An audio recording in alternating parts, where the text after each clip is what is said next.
Washington Post. U.S. officials at WHO relayed real-time coronavirus information to Trump administration.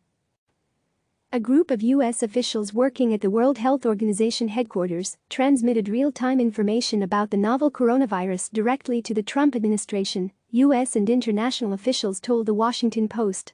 The reported line of communication undercuts President Donald Trump's assertion that the virus is spread in the U.S., largely stems from a lack of communication from WHO. A spokesperson for the U.S. Department of Health and Human Services, Oakley, confirmed to CNN on Sunday that 17 staff members from HHS were working at WHO in the outbreak's early days. In January 2020, she said, HHS had 17 staffers at WHO, including 16 from the U.S. Centers for Disease Control and Prevention. Some of these embedded experts, but not all of them, were working on COVID-19, Oakley said. She pushed back on the Washington Post reporting, however, calling it misleading.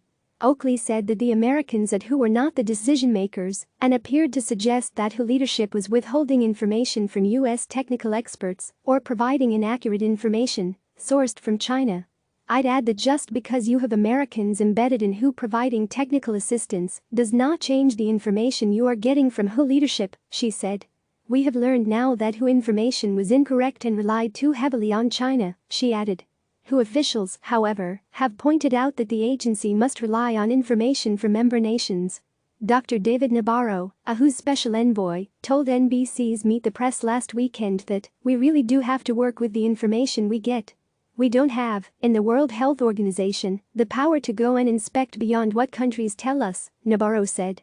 News of the presence of a bloc of U.S. officials at the WHO comes after Trump announced he is halting funding to the organization earlier this month, while a review is conducted. Amid swirling questions about whether he downplayed the crisis or ignored warnings from members of his administration, the president said the review would cover WHO's role in severely mismanaging and covering up the spread of coronavirus. The U.S. funds $400 million to $500 million to WHO each year, Trump said while announcing the funding freeze, noting that China contributes roughly $40 million.